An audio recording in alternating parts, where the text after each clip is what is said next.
अध्याय एक, नया साल।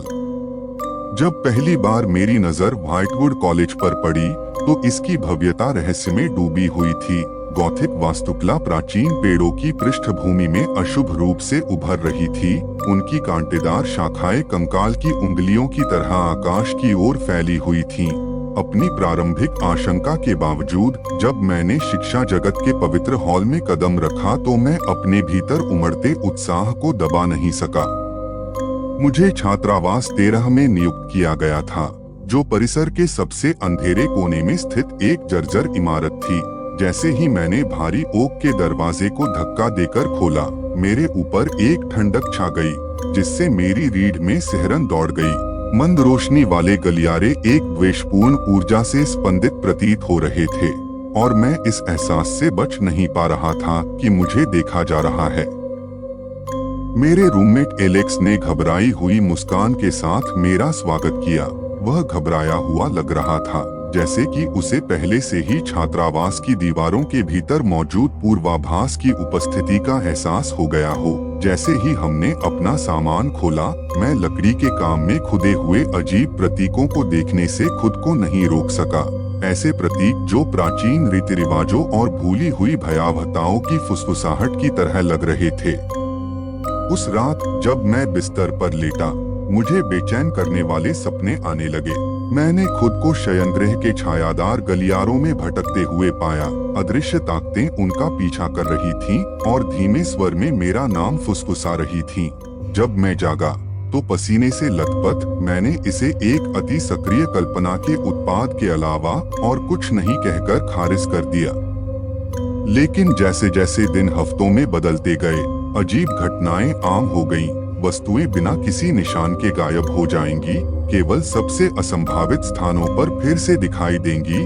रात में हॉलों में अस्पष्ट आवाजें गूंजती थीं और फुसफुसाहटें अंधेरे में फैल जाती थीं, जिनमें लंबे समय से भूले हुए रहस्यों और अकथनीय कार्यों की कहानियां होती थीं। अध्याय 2, शयनगृह की कथा 13। छात्रावास 13 के चारों ओर अफवाहें अंधेरे के कफन की तरह घूमती रहीं। त्रासदी और निराशा की फुसफुसाती कहानियां जिसने इमारत को पीढ़ियों से परेशान कर रखा था।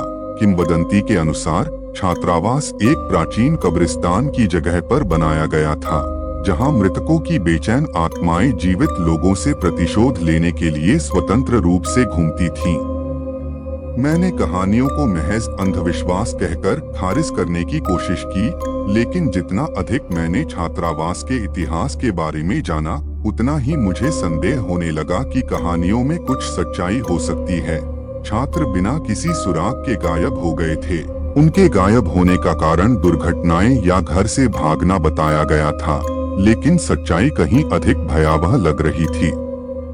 एक शाम जब एलेक्स और मैं डॉर्मेट्री 13 के आसपास के रहस्य में गहराई से उतरे, तो हमारी नजर एक ढहती ईंट की दीवार के पीछे छिपे हुए कक्ष पर पड़ी। अंदर हमें निषिद्ध कब्रों और रहस्यमय कलाकृतियों का एक भंडार मिला, जो बीते युग के अवशेष थे जब भूमि पर काले जादू का बोलबाला था। धूल भरी कब्रों के बीच हमें एक अनुष्ठान का उल्लेख मिला, जिसे रीट ऑफ द फोर्सेन के नाम से जाना जाता है। एक अनुष्ठान जो अंतिम कीमत चुकाने के इच्छुक लोगों को अकल्पनीय शक्ति का वादा करता था। इसमें प्राचीन देवताओं के नाम पर किए गए बलिदानों, निषिद्ध ज्ञान के बदले में पवित्र वेदियों पर बहाए गए रक्त की बात की गई थी। अध्याय 3, सुलझना। जैसे जैसे हम छात्रावास 13 के रहस्यों में गहराई से उतरते गए, मुझे ऐसा लगने लगा जैसे मैं वास्तविकता से संपर्क खो रहा हूँ। परछाइयाँ मेरी दृष्टि के किनारे नाचने लगीं और अजीब प्रतीक मेरे सपनों में दिखाई देने लगे, जो अपने गूढ़ अर्थों से मुझे परेशान कर रहे थे। मैं महसूस कर सकता था कि मेरे चारों ओर अंधेरा घिर रहा है और मुझे पूरी तरह खत्म कर देने का खतरा है। एलेक्स तेजी से विक्षिप्त हो गया। उसके एक बार के खुशमिजाज व्यवहार की जगह आसन्न विनाश की भावना ने ले ली। उन्होंने रात में होने वाली फुसफुसाहटों के बारे में बात की, ऐसी आवाजों के बारे में जो फुसफुसाते हुए रहस्यों को समझने के लिए बहुत भयानक थे।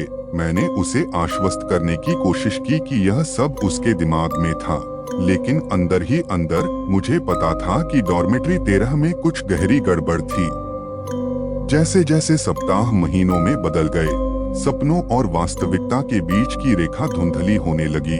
मैंने खुद को रात में शयनगृह के हॉल में भटकते हुए पाया, एक पतंगे की तरह आग की लपटों की ओर खींचते हुए, छिपे हुए कक्ष की ओर। मैं जानता था कि मैं एक खतरनाक खेल खेल रहा था, लेकिन मैं अपने भीतर मौजूद वर्जित ज्ञान के आकर्षण का विरोध नहीं कर सका। लेकिन जितना अधिक मैंने सीखा, उतना ही अधिक मुझे एहसास हुआ कि कुछ रहस्यों को दफन कर देना ही बेहतर है। त्यागने का संस्कार कोई महज किंवदंती नहीं थी, यह एक अंधेरी और विकृत वास्तविकता थी। खून से बना एक समझौता था और शाश्वत दंड के वादे के साथ सील किया गया था।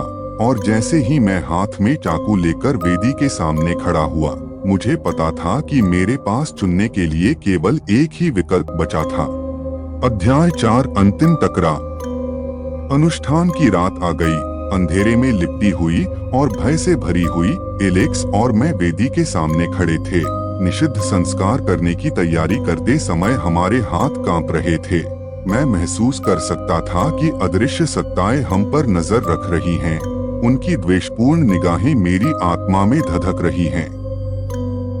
लेकिन जैसे ही जादू टोना शुरू हुआ, कुछ भयानक रूप से गलत हो गया। परछाइयां अंधेरे में हिलोरे ले रही थीं, एक साथ मिलकर विचित्र रूपों में बदल रही थीं, जो अपवित्र उत्साह के साथ सिकुड़ती और मुड़ती थीं। हवा क्षय की दुर्गंध से घनी हो गई थी और मुझे पता था कि हमने कुछ प्राचीन और भयानक चीज को जागृत किया है। स्पष्टता के एक क्षण में मुझे उस सच्ची भयावहता का एहसास हुआ जो हमने प्रकट किया था। छात्रावास 13 की दीवारों के भीतर लंबे समय से कैद मृतकों की आत्माओं को मुक्त कर दिया गया था। प्रतिशोध की उनकी प्यास उन्हें पागलपन की ओर ले जा रही थी, और जब वे खून की प्यास में हम पर टूट पड़े तो मुझे पता था कि उनके क्रोध से बचना संभव नहीं है। लेकिन निश्चित मृत्यु के सामने भी मैंने निराशा के सामने आत्मसमर्पण करने से इनकार कर दिया। अपनी ताकत के आखिरी अवशेषों के साथ मैंने अतिक्रमण कर रहे अंधेरे के खिलाफ लड़ाई लड़ी और अपनी बची हुई थोड़ी सी समझदारी की रक्षा करने का दृढ़ संकल्प किया।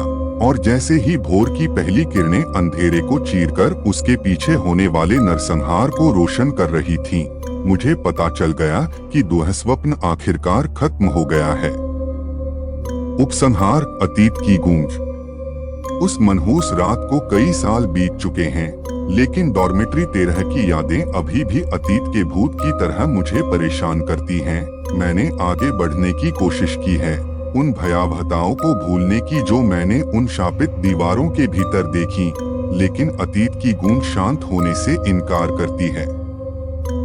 कभी कभी रात के सन्नाटे में मैं अभी भी शापितों की फुसफुसाहट सुन सकता हूँ। उनकी आवाजें निषिद्ध ज्ञान की कीमत की एक डरावनी याद की तरह अंधेरे में गूंज रही हैं। और जब मैं चंद्रमा की ठंडी रोशनी में नहाया हुआ जाग रहा हूँ, तो मुझे पता है कि डॉर्मेट्री 13 हमेशा मेरा एक हिस्सा रहेगा, मेरी आत्मा पर एक निशान जो कभी नहीं मिटेगा।